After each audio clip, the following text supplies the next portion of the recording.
Mateo Kovacić transfer done this week. It has been confirmed by two credible journalists, Fabrizio Romano and Plate Gold from Germany. And then we are talking about Melo being linked to Newcastle.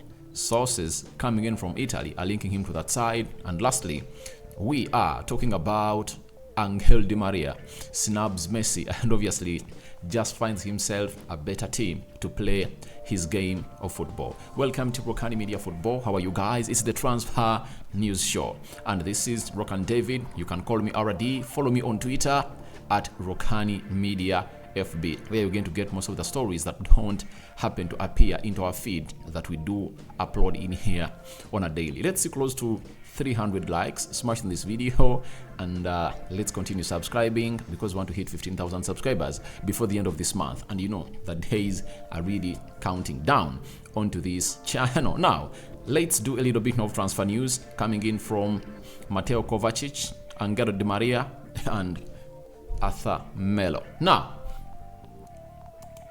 there is a story that Fabrizio Romano published, and he said Manchester City are closing in on Mateo Kovacić deal. It's matter of time, it's matter of details, as agreement with Chelsea looks finally imminent. Understand City are convinced to get it done and sealed this week. Personal terms agreed 2 weeks ago. Kovacić wants to join Manchester City. Now, when you look at the team of Chelsea and how they are doing their business, it shows you that they need what we call an overhaul, and it's being done by Pochettino.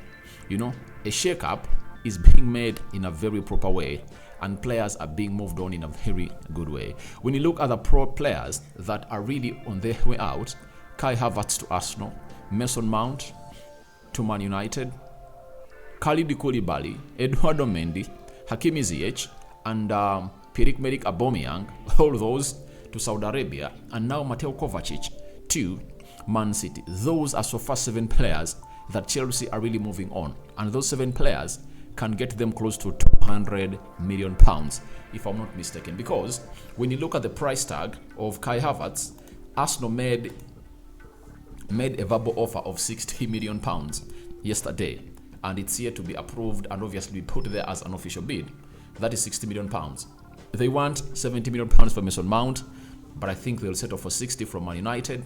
That is 120 from 2 players. When you look at Mateo Kovacić, he's going to Man City at £30 million. That is 150. Those are 3 players.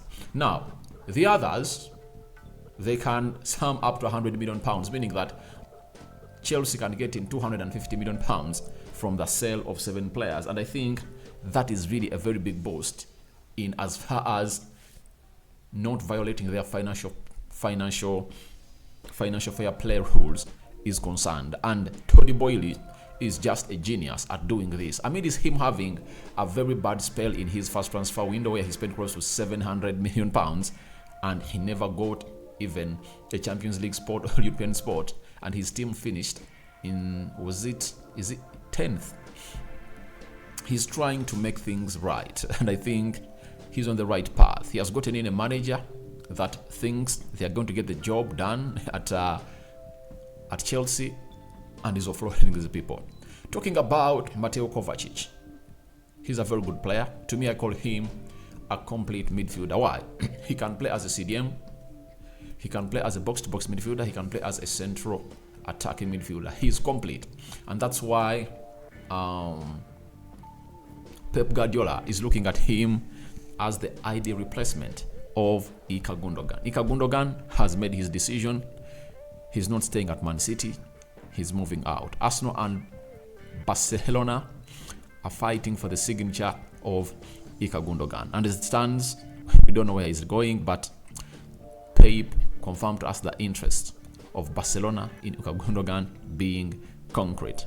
That is it. So, Mateo Kovacić comes in at Man City, and the ideal midfield of Man City next season is going to be Kovacić, Rodri, and Kevin De Bruyne. That is it. But it's good for them to bring in Mateo Kovacić, a versatile midfielder, because their midfield is going to weaken a little bit. Bernardo Silva looks like he's knocking on the exit door. We saw Jack Grealish pleading to him not to go when they're really doing the treble trophy parade. And PSG has knocked on his door and they want him. He literally wanted to go to Barcelona, but Barcelona can't find means of really paying money to find this player play for them. So that's the problem. But it looks like they're having a huge exodus of Ilkay Gundogan and Bernardo Silva. If you know what those players have put to the table of Man City for the previous seasons, they're going to hate to play for them, then you'll be in a worry that even Mateo Kovacić is not enough for those two players. That's why they're going in for Declan Rice, and they've told West Ham that keep us in abreast as far as that deal is really concerned. So, as it stands, Kovacić is going to Man City, and the deal is getting done this week. And one thing I want Arsenal and Man United to really know about this deal, you know, Man City are not going to even make a first, second, or third bid. They are just going to send the exact money that Chelsea wants, accepted, cross sides. That is it. Arsenal should learn from that and pick a leaf from that. The same applies to Man United because they're the teams I've seen making very many bids. First bid, second bid. Like for Arsenal, Declan Rice, 2 bids down. Kai Havertz, 1 turn down.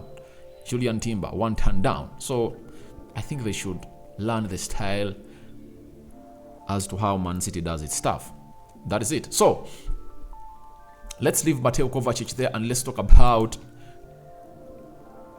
Angel Di Maria. Angel Di Maria is 35 years of age, has been playing for Juventus. He's not going to renew his contract with Juventus. We knew that like a week ago. And then an exclusive has come in from Fabrizio Romano that Benfica are closing in on Angel Di Maria deal. He will go soon. Negotiations at final stages. Just final details are missing to get it sealed, and it will happen in the next days if all goes to plan. Contract until June 2024, accepted, waiting to sign. That is Angel Di Maria. When you look at Angel Di Maria, he's a player who was wanted by Lionel Messi, and Messi was convincing him to go all out and join him at Inter Miami. But he said, no, maybe I still have one more season in my legs to play in the top leagues of Europe. That is for Benfica and Portugal. But when you look at Angel Di Maria, I think if I'm him, I don't go where Messi is because Messi is already rich. It's better after Benfica, you go to Saudi Arabia because they can get him some good amount of money, like 70-80 million euros per year. That is it. So to me, I understand that it's really a very tough time for Messi down in Inter Miami, but these friends of his look like they're not going to join him. Now, we wait and see whether Sergio Busquets, who is currently in Kenya, is going to join Messi at Inter Miami and Jordi Alba, because Messi looks like he's going to be into a wilderness as none of those players he knows. He needs players that he knows at the club of Inter Miami. So let's wait and see how that pans out. But I think for Benfica, they've gotten the right player, because sometimes if you're supposed to progress in the Champions League, you need experience with you. They only have young players. That's it. Most of the players they're really having at Benfica are really young. And what we did them bad was the departure of Enzo Fernandez in the January transfer window when Chelsea came in through hard and bought him at 120 million euros. And they brought him in London. So they are lacking experience, but I think they are gaining vast experience from Angel Di Maria, and I think he's returning back where Madrid bought him at some good amount of money. Now, after that, let's discuss Melo. This one has shocked me that Newcastle United are ready to make a move for Melo. The Magpies could take Arthur on a loan with buy obligation. Juventus want 5 million euros for the loan and 20 million euros for Newcastle to buy the midfielder outright. His salary would also be paid in full by Newcastle. All right. Liverpool just found themselves not falling into the trap of Juventus by signing Melo. They got in Melo in the summer transfer window of 2022, he never kicked a ball for them. That is it. He was always injured, but he's a very decent CDM. And for Newcastle, if they go into this trap, I don't know whether Arthur Melo is going to keep him on fit. Maybe there were other issues behind the curtains at Anfield that we are not told, but it's not a good idea to get him in. If you're going to pay a loan of 5 million euros with an option to buy, of 20 million euros, there must be a clause that if at all he plays half of the games of Newcastle, or he's available for half of the season, because at Liverpool he was not even available for a single day. That is it. Every time they told us that he has trained and is expected to make his debut for Liverpool, injuries surfaced. But it shows you that maybe there would have been something wrong at Liverpool, because even Naby Keita, on several occasions, he was accused of being injured when he wasn't injured, because he had fallen out with the manager Jurgen Klopp. So guys, your thoughts on the Kovacic transfer done this week are welcome in the comment section below. What do you make about Angel Di Maria returns to Benfica and snubbing Messi? Do you think would have gone to Inter Miami and played with Messi? All that in the comment section below. And lastly, what do you make about Arthur Melo? Do you think it's a wise move for Newcastle to sign Arthur Melo? I sign out for now. See you later. And may the Almighty Lord bless you abundantly. Me out for now.